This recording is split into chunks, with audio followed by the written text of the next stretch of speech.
মধ্যপ্রাচ্য মানে বিশ্বের ভূ রাজনীতির একদম কেন্দ্রবিন্দু। সেখানে ইরানকে ঘিরে যে একটা অস্থির পরিস্থিতি তৈরি হয়েছে, তার আজ কিন্তু এখন হাজার মাইল দূরে আমাদের বাংলাদেশেও এসে লাগছে। আজকের এই আলোচনাতে আমরা দেখব এই দূরের সংঘাতটা ঠিক কিভাবে কোন কোন দিক দিয়ে আমাদের অর্থনীতিকে এখনও নাড়িয়ে দিচ্ছে। দেখুন, এখনকার বিশ্বে কোনো দেশই কিন্তু একা চলতে পারে না। আর বাংলাদেশের মতো একটা আমদানি নির্ভর অর্থনীতির জন্য এর মানেটা খুব সহজ। টিভির পর্দায় যে যুদ্ধের খবর দেখছি, সেটা আসলে আমাদের প্রতিদিনের খরচের হিসাবটাকেই পুরোপুরি ওলটপালট করে দেওয়ার ক্ষমতা রাখে। যুদ্ধটা আর ভবিষ্যতের কোনো ভয় বা আশঙ্কা না, এটা এখনটার বাস্তবতা।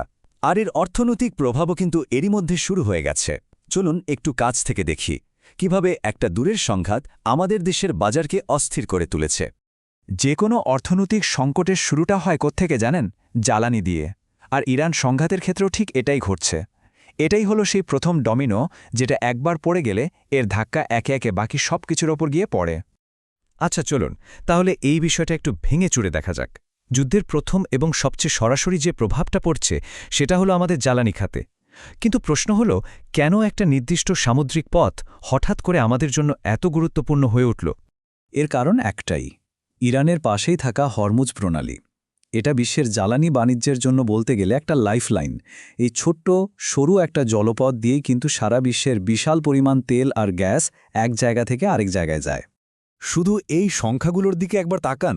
সারা পৃথিবীর মোট তেলের প্রায় 5/1 আর তরলীকৃত প্রাকৃতিক গ্যাস বা এলএনজির 3/1।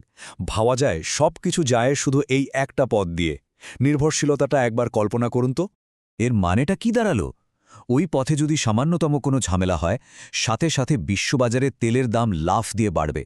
আর সেই লাফিয়ে বাড়া দামের প্রথম ধাক্কাটা সইতে হবে আমাদের পাওয়ার প্ল্যান্টগুলোকে, কারণ আমাদের বিদ্যুৎ উৎপাদনের প্রায় পুরোটাই তো আমদানি করা জ্বালানির উপর চলে।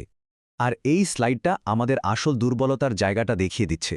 দেখুন, আমাদের জ্বালানির প্রায় 97% বিদেশ থেকে আমদানি করা, নবায়নযোগ্য জ্বালানি 3%-এরও কম। এই ছবিটাই পরিষ্কার বলে দেয় আন্তর্জাতিক অঙ্গনে যে কোনো সংকট তৈরি হলে আমাদের অর্থনীতি ঠিক কতটা ঝুঁকির মধ্যে পড়ে যায়। তো জ্বালানির দাম বাড়লে কি হয়? সেই আগুনের আঁচটা ছড়িয়ে পড়ে পুরো বাজারে। আর এটাই হলো দ্বিতীয় ডোমিনো, মানে মুদ্রাস্ফীতি, যা সরাসরি সাধারণ মানুষের জীবনে প্রভাব ফেলে।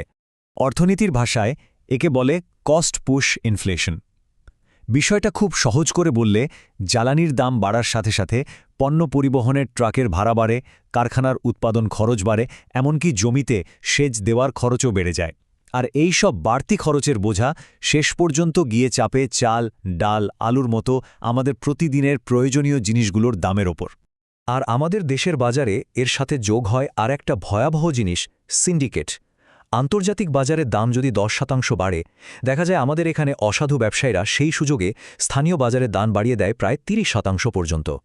সংকটকে পুঁজি করে মুনাফা করার এই খেলা সাধারণ মানুষের জীবনকে আরও কঠিন করে তোলে। জ্বালানি গেল, বাজারের ওপর চাপ বাড়ল। এরপর তৃতীয় এবং সম্ভবত সবচেয়ে বড় ধাক্কাটা আসছে আমাদের অর্থনীতির অন্যতম প্রধান একটা শক্তির ওপর, আর সেটা হলো রেমিটেন্স। মধ্যপ্রাচ্যের অস্থিরতা মানে হলো আমাদের বৈদেশিক মুদ্রা আয়ের এই লাইফলাইনটাও এখন বড়সড় ঝুঁকির মুখে। শুধু সংখ্যাটা একবার দেখুন, প্রায় 1 কোটি। এই 1 কোটি বাংলাদেশি মধ্যপ্রাচ্যে কাজ করে আমাদের দেশের অর্থনীতির চাকাকে সচল রেখেছেন। তাদের পাঠানো টাকাটাই আমাদের ডলার রিজার্ভের মূল ভিত্তি, আমাদের আমদানি করার সাহস। একবার ভাবুন তো, যদি এই সংঘাত আরও বড় আকার নেয়, তাহলে কি হবে? অনেক কর্মী হয়তো নিরাপত্তার জন্য দেশে ফিরতে বাধ্য হবেন। তখন রেমিটেন্সের প্রবাহ হঠাৎ করেই অনেক কমে যাবে। আর এর ফলে ডলারের রিজার্ভের উপর প্রচণ্ড চাপ তৈরি হবে, যার সরাসরি প্রভাবে আমদানি নির্ভর হাজার হাজার ব্যবসা বন্ধ হয়ে যাওয়ার ঝুঁকিতে পড়বে। এর মূল কথা হলো, আমাদের শ্রম বাজারকে আরও বিভিন্ন দেশে ছড়িয়ে দেওয়ার কথা আমরা বছরের পর বছর ধরে শুনে আসছি, কিন্তু সত্যিটা হলো আমাদের নির্ভরতা এখনও মধ্যপ্রাচ্যের উপরেই রয়ে গেছে। এই সংঘাতটা আসলে আমাদের সেই পুরনো দুর্বলতাকেই নতুন করে চোখে আঙুল দিয়ে দেখিয়ে দিচ্ছে। তো এতক্ষণ আমরা সমস্যাগুলো নিয়ে কথা বললাম, কিন্তু এর থেকে বের হওয়ার উপায় কি, আর সেই উপায়গুলো কাজে লাগানোর জন্য আমরা আসলে কতটা প্রস্তুত? তাহলে ঘুরে দাঁড়ানোর পথটা কি? বিশেষজ্ঞরা একটা দীর্ঘমেয়াদী পরিকল্পনার কথা বলছেন। যেমন, প্রথমত, জ্বালানি আমদানির জন্য শুধু 1-2টা দেশের ওপর নির্ভর না করে দ্রুত নতুন উৎস খুঁজে বের করা।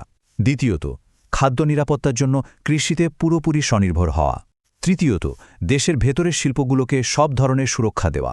আর সবশেষে, আন্তর্জাতিক অঙ্গনে অত্যন্ত সতর্ক আর ভারসাম্যপূর্ণ একটা কূটনীতি বজায় রাখা। শেষ কথা হলো ইরান সংঘাত বাংলাদেশের জন্য এখন আর দূরের কোনো খবর নয়, এটা আমাদের অর্থনীতির এক কঠিন বাস্তবতা। তাই প্রশ্নটা এখন আর যুদ্ধ হবে কি হবে না সেটা নয়, আসল প্রশ্ন হলো এই ধরনের আন্তর্জাতিক ঝড়ের ধাক্কা সামলানোর মতো করে আমরা কি আমাদের নিজেদের ঘরটা গুছিয়েছি। কারণ সত্যি বলতে প্রস্তুতির সময় কিন্তু খুব দ্রুত ফুরিয়ে আসছে।